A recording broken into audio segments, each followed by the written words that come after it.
Right now, all across Canada, we've got an entire generation of university and college grads staring down one of the worst job markets we've seen in decades. And nobody's coming to save them. We're talking thousands of students walking across that graduation stage and then walking straight into unemployment. Now, it's not because they didn't try. These kids applied to hundreds, sometimes literally 400 or 500 jobs, and still ended up with nothing. Let's talk about why that's happening and why the whole system feels like it's collapsing in on itself.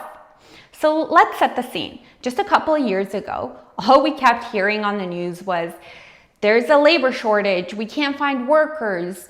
It was this constant narrative, especially in Ontario. We had business owners saying things like, our biggest challenge is the labor shortage. Job boards were flooded with postings, wages were rising, students were being courted by companies months before graduation. And now, it's complete crickets. Young Canadians are coming out of school with degrees in everything from engineering to health sciences, and they're getting ghosted by the entire economy. We're seeing rejection after rejection for entry-level jobs that supposedly required 0 to 1 years of experience, but somehow go to people who have 5. Make it make sense.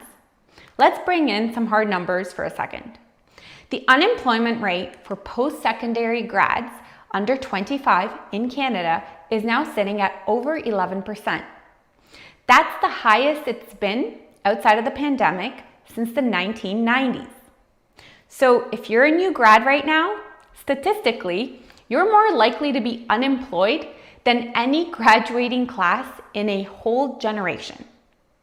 This isn't just bad luck, it's a systemic failure. And it's happening quite quickly. The demand for workers that spiked post-COVID basically vanished now. Businesses either figured out how to run with fewer employees or just stopped expanding altogether. Then came the interest rate hikes.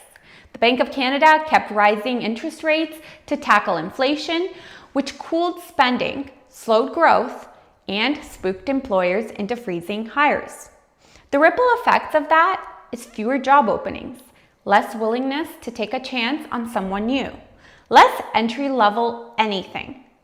And let's not forget about the immigration that is taking jobs from young adults.